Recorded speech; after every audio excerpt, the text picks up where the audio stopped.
Hey, what's up, Silas here. So adult mentality required in this video. I'm going to be talking about sex work in a sense to kind of understand these things. I say that most problems occur because of how we define X rather than what X is. So I've been making this attempt to use sex or sexual interactions to kind of refute some economic questions in the world.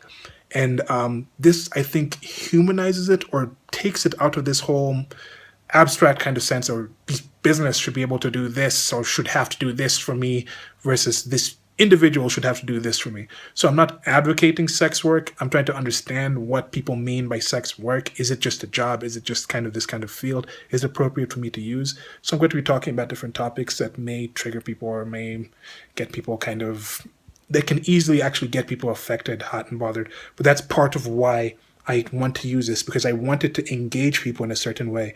Whereas if you're just talking about this nebulous business, it's easy to think about evil business does this against this poor customer that's very slighted by this person, when it's just people interacting with people.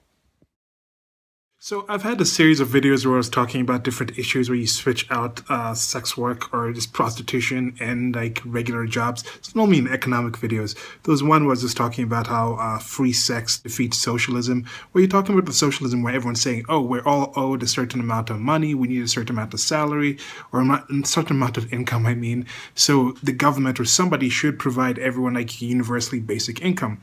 Then I switched it out and said, oh, what if you say everybody is owed a certain amount of sexual intercourse? So you need a universal basic sexual intercourse where you get the situation where everybody has to be provided a certain amount of access to vagina or penises every week. So this is a situation where you'd have a certain amount of men who are all put together and you have to go and service as women, and a certain amount of women who have to go service as men. You're not allowed to pick what kind or what amount. It's just like, okay, at least 1 hour of sexual intercourse for every single person of a certain age a week, whether you like it or not. Here you go. So that's kind of situation. And another one I was talking about was, the other one was about two businesses deciding to create a monopoly in an area. Should it be legal or not? And I was just talking about, hey, well, if two prostitutes were happening to be the only two prostitutes working in an area, two sex workers or whatever, were the only two working in an area, and they decided to say, hey, we're going to come together, and instead of charging $50 an hour for our time, we're going to now charge $100 an hour for our time. Should there be some kind of government or some kind of state or some kind of law? If I was setting the law, if you were setting the law, if somebody else you're supporting is setting the law, should they be able to come and say, no, these two women are not allowed to work together. They must have separate individual businesses or offerings, so everybody who can afford $50 can do it. Then I said, okay, can you bump it down to like, how about the people who can only afford $15? Should we make sure that some women enter that field that have to actually charge $15 for all the people who can only afford $15? Yeah. And then further on, I started thinking, I've been watching these documentaries on homeless people in the United Kingdom. It's really sad and really upsetting situation. But then one of the women was talking about how the men have it lucky because the men can actually go out and rob people and rob banks, or not banks, rob stores and things like that, instead of prostituting themselves like the women have to prostitute themselves. And I just kind of got to thinking like, okay, using this prostitution thing, is that really appropriate to take it out of the actual morality and situations in it? And also with the situation with the homeless woman who was saying that, she was also talking about another woman in that same show was talking about how she also actually robs the Johns as well, and the women themselves rob each other, and it's kind of a cost-benefit analysis thing. Sure, when the men are actually going to rob a store at that main time, the actual action itself, they're actually under threat of getting caught and being thrown in jail immediately. Yet when you have a situation with prostitution, it's not normally, I mean, there are some places where the prostitute, the female selling herself will not get arrested, but the man selling himself, but then the female is putting herself in danger. So there's just all these messed up situations of the threats that they're putting themselves under in these situations. But what I wanted to ask you guys was, does prostitution enter a situation where it's a valid thing to switch out for this kind of thing, this economic thing? Because I was trying to make a series or make some more kind of discussions with it.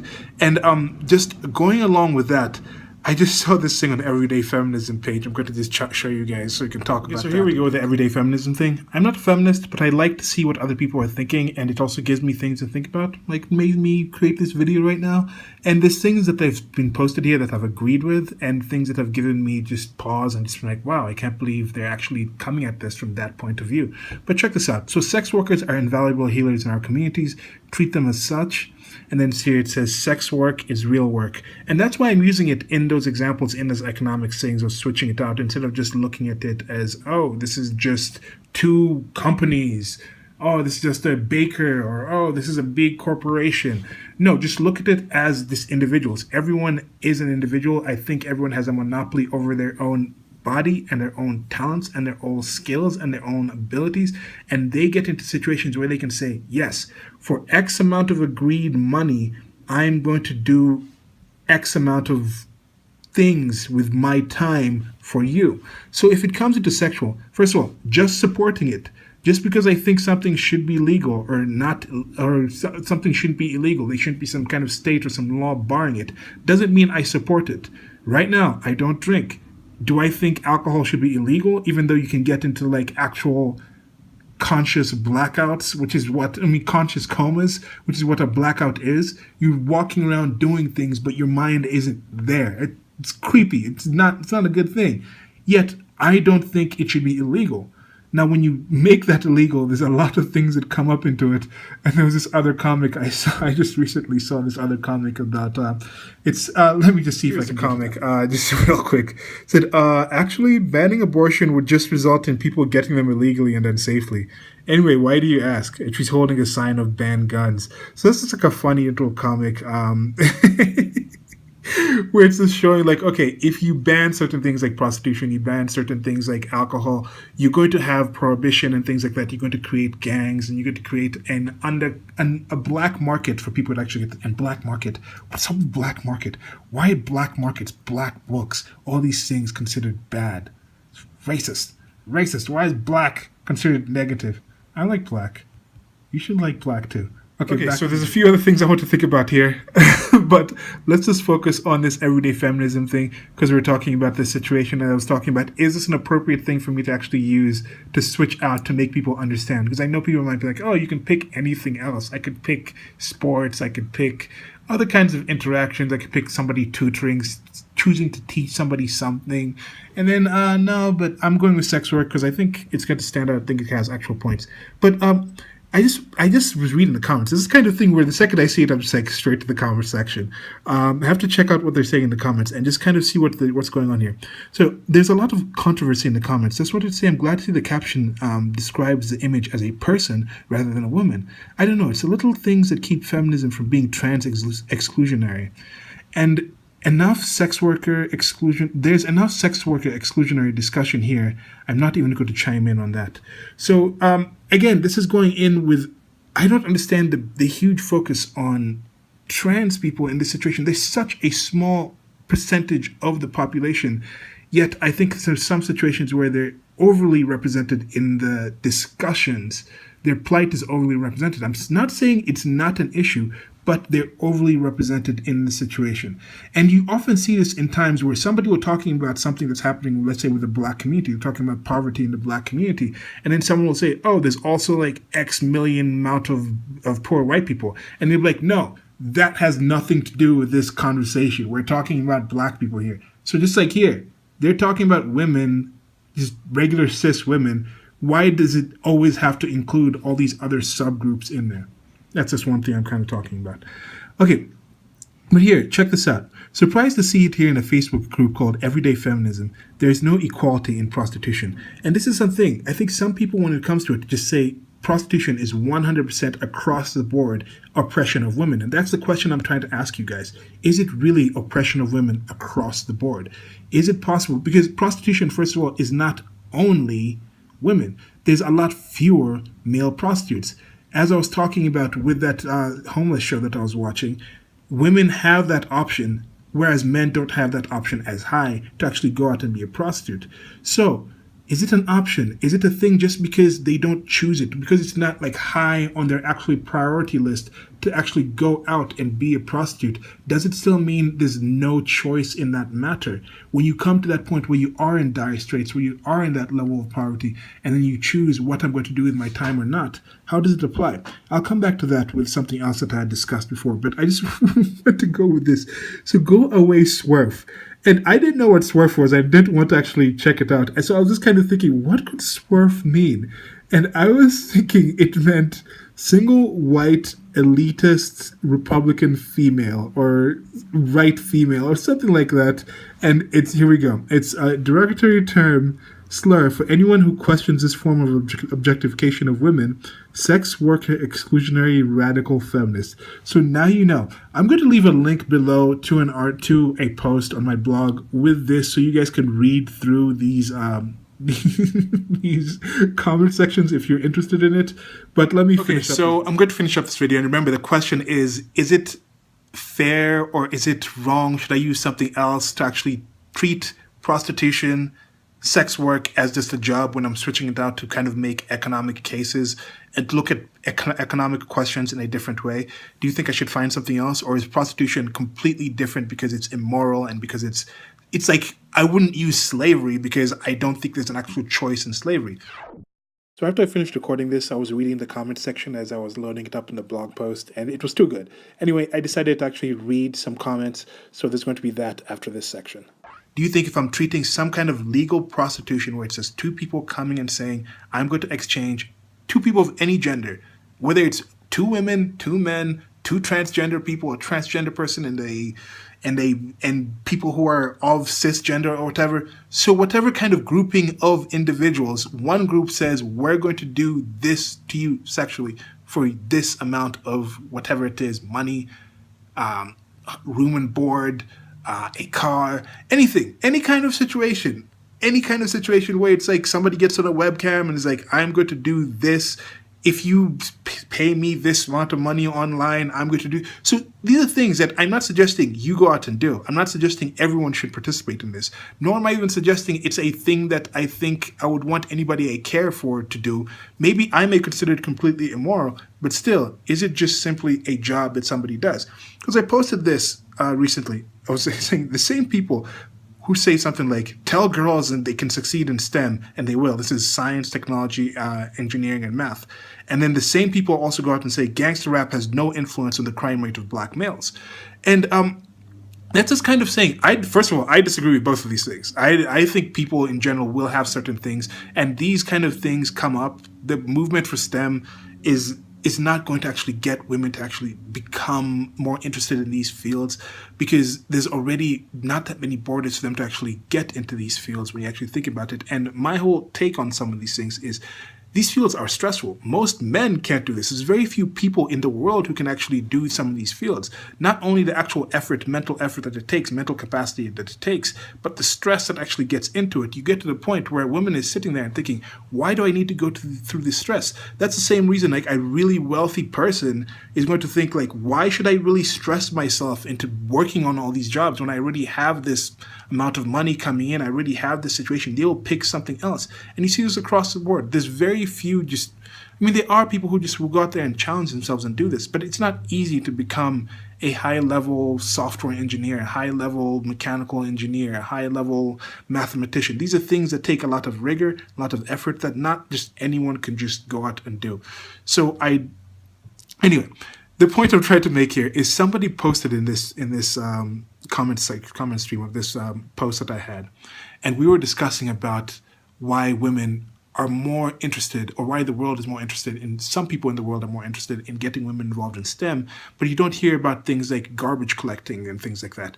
And the person was like, oh, well, nobody really picks garbage collecting as their number one option of things to do.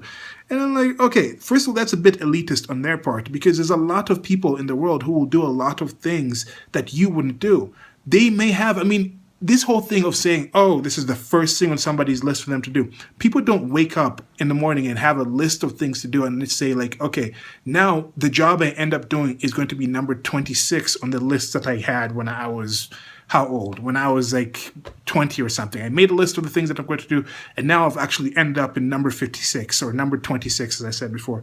No, it's a situation where you just get in life, You have different requirements of things you need to do, you want to do in your life. These things that change almost constantly, and you're always constantly making these kind of calculations like, okay, now the best thing for me to do is this. Okay, I'm going to do this because in the future I'll be able to do that, or I'm going to take this sacrifice to do this. Maybe I'm going to go out. There's a lot of people who do this. A lot of women will say, okay, I need to pay for school. I'm going to go out and strip at this strip club, and I'm going to pay for school so I can get my degree in nursing. And then once I get my degree in nursing, we're to stop stripping and become a nurse. So now, does a man have that option? Does that mean it's the number one option for this woman to actually go out and strip? No, her number one option, her top option may be to actually get the nursing degree, but then she decides, I am actually going to go out into stripping in order to pay for that nursing degree. So that actually is supporting her top option, her highest option at that time. So when it comes to this point, I'm not trying to say that STEM fields are exactly the same as sex work, but what I'm trying to say is like sex work now is a field where it's predominantly manned, peopled, or whatever, by females. And then you get men, and then even a lower amount transgender. Well, I don't know how many transgenders there are compared to men. But anyway, so in that sense, people say STEM, or they'll talk about garbage men, garbage disposal, construction workers. That's not somebody's top priority. But for a man, that might be a very limited priority that they have. I mean, very limited options. They don't really have the option of, hey, I'm trying to pay for college. Let me just go be in this strip club and strip and have these women just throw money at me, and then I'm going to go out there and actually pay for my school. They say, okay, we have to actually go out and work construction work, and that might be dangerous, and the times of construction work don't really click with the times of being in school, so there's limitations on what you get to do and then what you're going to be able to do in order to actually get that job. So anyway, this is what I'm trying to say. What do you guys think about me using sex work as a substitute in order to make the case for economical, not debates, but just what I'm talking about when I'm trying to refute some of these questions that people are putting out, or some of these statements people make through economics? What do you think is appropriate? Do you think I should keep using sex work, or should I go with something else? Okay, man, so this thing is a mess. And this whole comment section, you really should check this out and see the context of some of these. I'm going to read a few of these. Okay, look. This is one thing that really weirds me out. Okay, this is by Katie Basham. I'm not going to put the names here. This is a public page. I don't mind sharing these people's names. So anyway, if you want to support sex workers and you're concerned about their work environment and industries that would abuse them, don't try to come up with solutions yourself if you're not a sex worker. Talk to sex workers and ask them how you can support them and navigate your concerns as a civilian. First of all, Katie, question. Are you saying sex workers are not civilians? Sex workers are still civilians. Sure, they might work in a certain field, but they're still civilians. One more thing is this whole my lived experience thing. Now, sometimes lived experience can give you different points of view on something. Pretty much every kind of experience can give you a different point of view on something. Someone's like, oh, you don't have kids, so you can't talk to me about raising kids. I'm like, yeah, you still can. Oh, you haven't been to Japan? Then you can't talk to me about how things should go in Japan. Oh, you haven't been to the Middle East? Then you can't talk to me about that. Oh, you haven't female genitally mutilated your kid? Then you can't talk to me about... You see? No. Somebody can still see something and be like, that is wrong. I can still have an opinion and say that child genital mutilation is wrong, and I'll have a separate video about that whole mess because it's something that came up recently about that. So this whole idea that you have to be a sex worker in order to actually speak about sex work is kind of ridiculous, because a lot of these people, like feminism in general, I'm assuming Katie Basham might at least have some kind of feminist sympathies. They often talk about the plight of how men are treating women this way, how men do this, men do that, but most of them are not men. So do they come up and do they say, oh, we need to bring men in and talk to them about their experiences in this kind of situation? No, they just say this is patriarchy. So what I'm kind of talking about here is this whole lived experience thing is not always the best thing. This one thing I thought of some time back was, look, the back of my head has been on my mind for my whole life, but I have no idea what it looks like. There was one film, I was at this women's march, again, trying to actually get and understand why people think and do this such a way. The first women's march in DC, and after the inauguration of Donald J. Trump, the 45th president of the United States of America, I was with some friends and I was catching some video of the back of my head. And I was like, that's what the back of my head looked like? And I was kind of thinking, like, that's been on my mind for my whole life, but I don't know what it looks like. So being close to something does not necessarily mean you're going to have a better perspective. Yet somebody who's walked behind me for a minute has probably a better idea what the back of my head looks like than me, who's had the back of my head literally on my mind, on my brain, which holds my mind, which again goes into that whole thing I was talking about with the whole, like, women, it's going to pick different things with the whole thing. You can't just tell them enter STEM and yeah, okay, this person was talking about how, like, yes, oh, okay, I agree that in some things like construction work, men are actually better at manual labor than women. Nobody really disputes that. But then people dispute the fact that your brain, in my opinion, not my opinion, my observation of reality, your brain is part of your physical body, which holds your mind. So your muscles are part of your physical body, which have the potentiality of the strength and ability you're going to actually have if you work at it. So your brain is also going to have potentiality. So male and female brains are different. They could be brain size issues. It could be all these kind of things. But the guy was like, no, the person I was talking to was like, no, that doesn't really apply. But I'm like, yes, it actually does apply. But moving back to, here's another one by Sarah here. Every industry is riddled with misogyny. Question the misogyny, not the work. Sex work is work. And I kind of agree with CEO here saying sex work is not sex trafficking. And that's kind of what I'm trying to state. And even when I was talking about that situation in the two jobs, I was kind of saying this is a situation where if women chose to enter this field and sell their bodies for money, then I have no problem with it legally. I don't think there should be actually a stop to it. I wouldn't set some laws in order to prevent them from doing that to whoever wanted to pay them for it. It's not a violation of any person's sovereignty in that situation. It's a violation of their selves and their integrity. They have chosen to do that. So I'm like, okay, go ahead and do that. That's what I'm saying. There's a difference with sex work and sex trafficking. Do you guys agree with that part?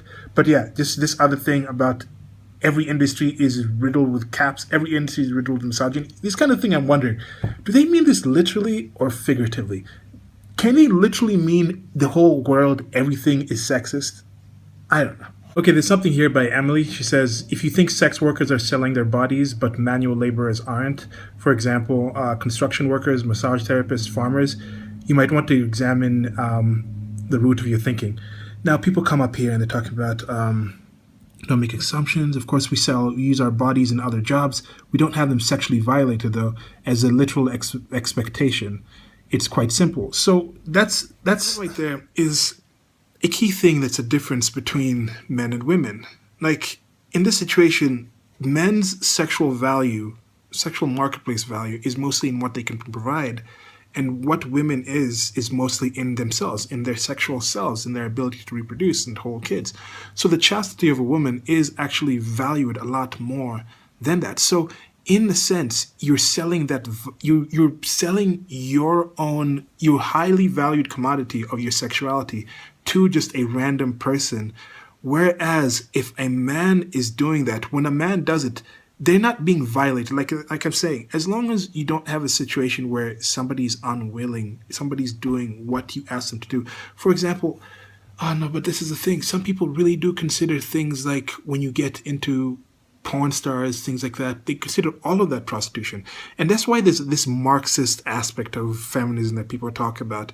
Because some of these things in socialism and communism, when you talk about these things, they talk about how all work at all is some kind of manipulation. All work, anyone who's actually working for somebody else is being taken advantage and violated in a certain way. So we shouldn't have a situation where evil capitalists go out there and hire these people. You're always taking advantage of the workers. So the word I was looking for here is exploitation. People say that every interaction between an employer and an employee is exploitative. But then if you break it down to just what every interaction in this kind of situation is, whether I'm selling you a product, I'm offering you something and you're offering me something in exchange of that product, or it's a situation where I own a business and then you're selling me your ability to make me some product in this business that I'm going to go out and then sell to somebody else. It's still an interaction between two people saying, I want this from you, and I'm going to pay you this for that thing that you're willingly offering to me. And that's why I think sex work can work in this. But back to the video. The whole situation where there's that whole situation where the people who are workers are always being taken advantage of by the people who are actually employing their services. And so I guess that's why it gets to this point where some people just see every single part of it as a violation. But I'm thinking goes one aspect of this where, do you think there's any basis for this to say, like, okay, for women it's different because they're selling their sexual marketplace value thing, but then don't men have sexual marketplace value in what they can provide? And if they're just giving it to random people and not their main spouse or partner, does that kind of devalue their situation? Or is it still okay because at the end of the day, that action of the man doing that gets them the resources which their partner is going to value, so at the end of the day they care about that? Yet somebody engaging in sexual work as a female wouldn't actually end up, the money she's getting at the end of the day is not actually going to bring that much more value to a potential mate.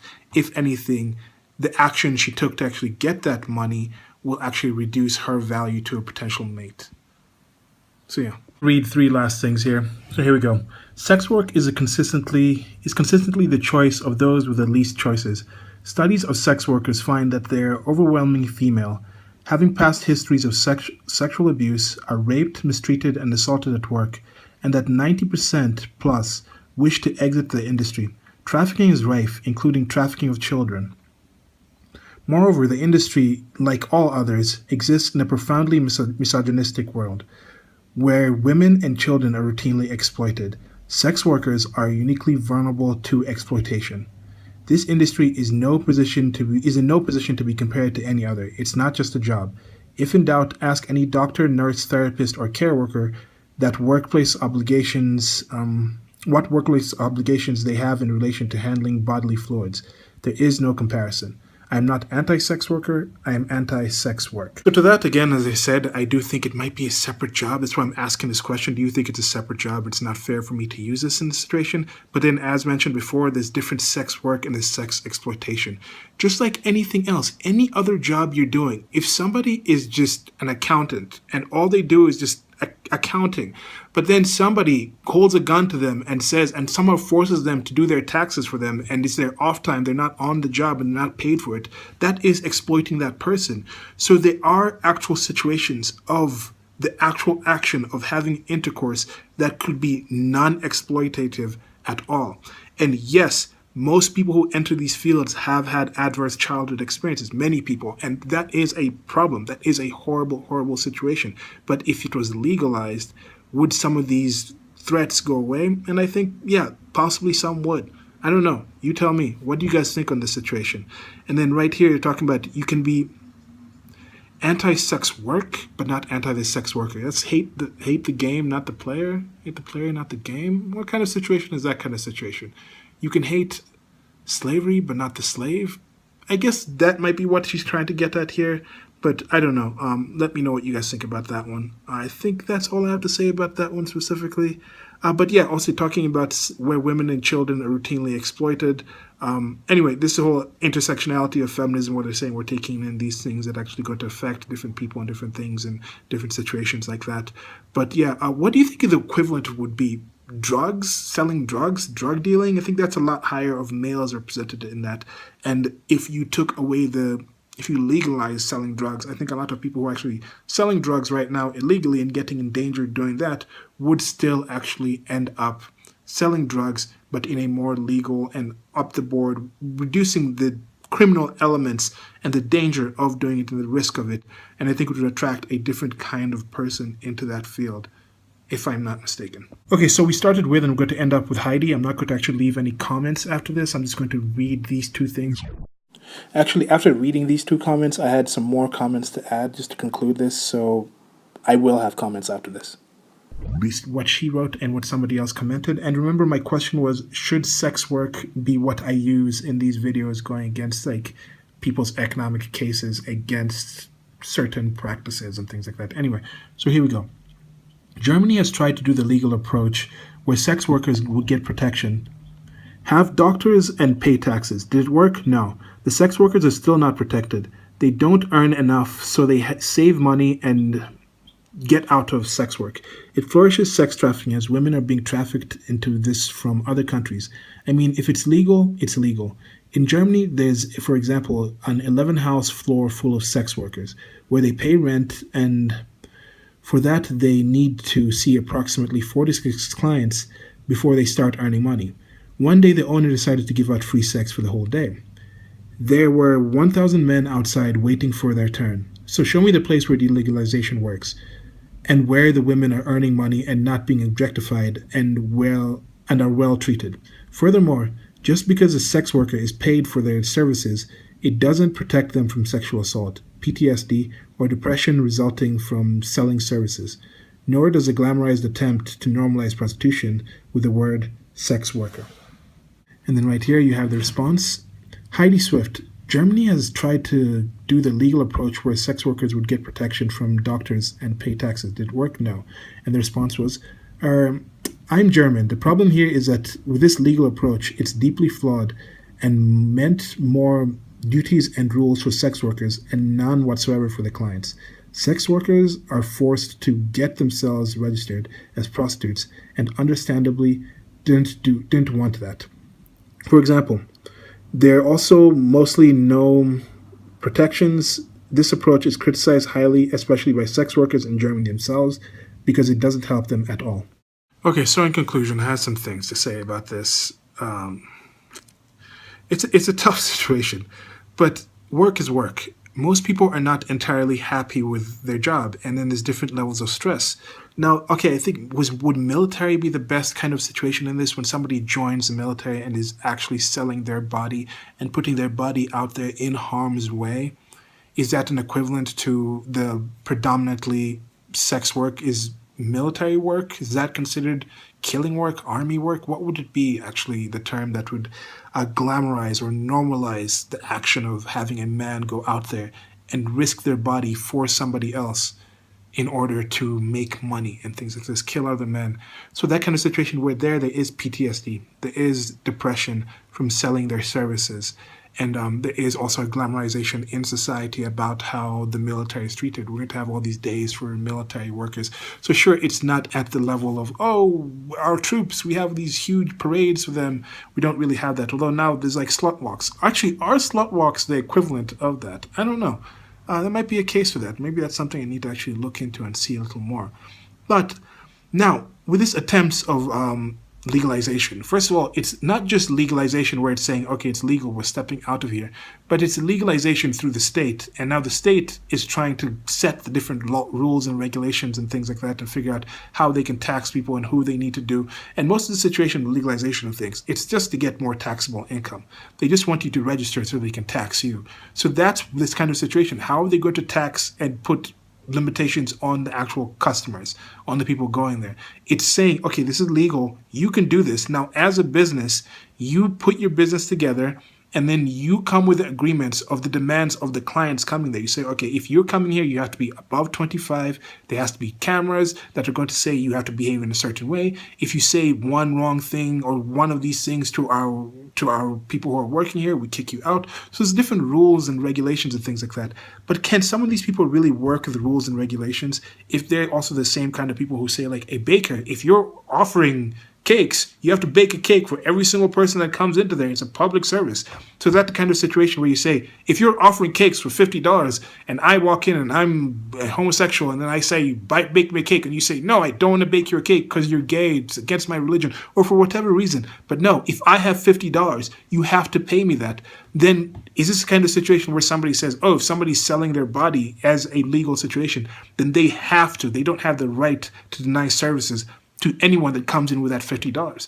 No, see, so I think this is where there's some kind of inconsistency in their approach to the world, where if you have this, you get in these kind of handicaps. But part of the reason I'm trying to say here is the part of the problem, part of the damage to this whole interaction was the fact that the government came in and made it illegal to begin with. So it has already skewed the market in a certain way. Now, when they leave, it's going to take a while for it to get to a level where there's more equitable kind of arrangement between clients and the people, the customers, clients and the service providers. There's going to be a time where you kind of try to feel each other out and understand how is it going to work? What's the best kind of situation to run this business?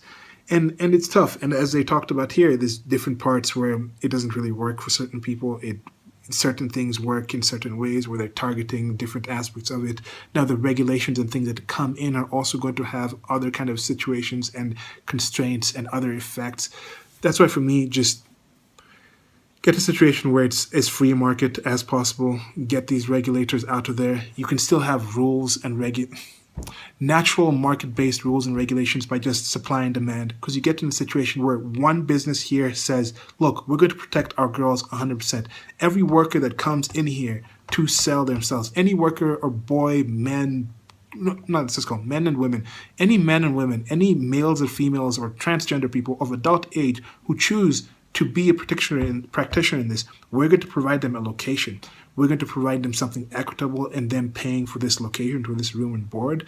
And then we're going to get a situation where anybody who comes in, it was a Bunny Ranch in Las Vegas, I think. This guy just passed away, and then he actually, this is a complete digression, he actually ended up winning, or placing either fourth or actually winning mayor or some kind of political kind of thing in the area that he was in, just to show the ridiculousness of voting and things like this. But anyway, people will vote individually about this. And then if you offer the best kind of situation for sex workers, they will come work under your business. And then other businesses, since there's really no regulations preventing them from actually copying what this guy is doing, what this one person, what this one company, one brothel, one bordello, or whatnot is doing, they will also say, okay, that guy's doing that in Germany. Now there's no one doing like that in France. I'm going to start doing that in France. And someone's going to be like, oh, that guy's doing it in France. There's nobody doing it in Kenya, so I'm going to do it in Kenya. Then you're going to copy and paste that kind of thing, make certain adjustments for the realities of the location that you're in with the prices and things like that, the different offerings. And then at that point, it gets to the point where it's like, okay, these things work. And then the people who are working in these industries, both the people going there for services, the customers, and the people providing it, get a more equitable and a more fair and a more win-win situation for everybody involved in these situations. But once you've had state involvement for so long, skewing things and messing things around, then you're going to have this kind of damage. You're going to have this kind of issues. And unfortunate situation. But yeah, so what do you guys think about that? Goodbye. So thanks for listening. On the screen during this whole video was the Clown of Lust from the 7 Deadly Clown series that I did based off of the 7 Deadly Sins. And I think lust and things like that fit pretty well on the topic of this video. So there's going to be links below to the merchandise store where you can actually get these shirts and other kind of designs and bags and all sorts of things. I'm trying to earn some money here. Help me out if you like. But anyway, so adding yet another thing to this topic, and thanks a lot for listening. I know I kept saying, oh, one more thing, hey, here's another thing, oh, one more thing. So here's another thing. And there's a lot other things that I actually left on the table about this, but there's one more I wanted to focus on. In this one response, it said where they have to pay rent, and for that they need to see approximately 4 to 6 clients before they start earning money.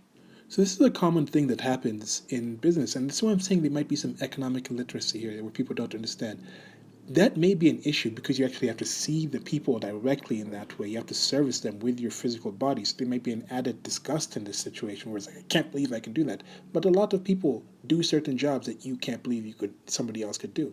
How many people are just willing to be like, yes, I'm going to be a sewer man. I'm going to go into the sewers and work in the sewers.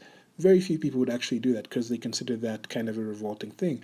But regardless, the whole thing of having to serve a certain amount of clients before you start earning money, and that earning money is the profit situation, you have to break even at a certain point. Like with this merchandise thing, I'm using Redbubble. For example, if I sell a shirt for $20, I have put my profit in at maybe 15% of that, so maybe getting $3 from that shirt. Then Redbubble is getting 17. But the Redbubble company themselves are not getting entire profit of that. I looked at other companies for me to actually go out and source my own shirts and get my own printer and handle my own shipping.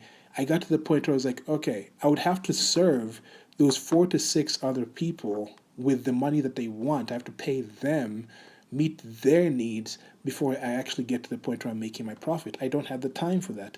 So I'm getting to this situation where I will give these people Redbubble, I'll give them that majority of the sales, of the direct sales, when a customer actually buys the shirt, in order to save me the time that it would have taken me to do all those things. So in this kind of situation, yes, they have to see 4 to 6 other clients, and that sucks for the paying the rent. But if they were paid that entire amount of money, they would still have to go out and find rent. They would have to advertise their services to get those clients. There's kind of certain security when you're working in this brothel, in this location, and things like this. So there's things to understand, and that's what I'm trying to say. Try to divorce the actual morality of this and look at it. Is it just a job? When it comes down to the dynamics of what an occupation is, not an occupation that you want to do, not an occupation that you think is prestigious, but when it just comes down to the economic sense of it, is prostitution just the same as any other job out there?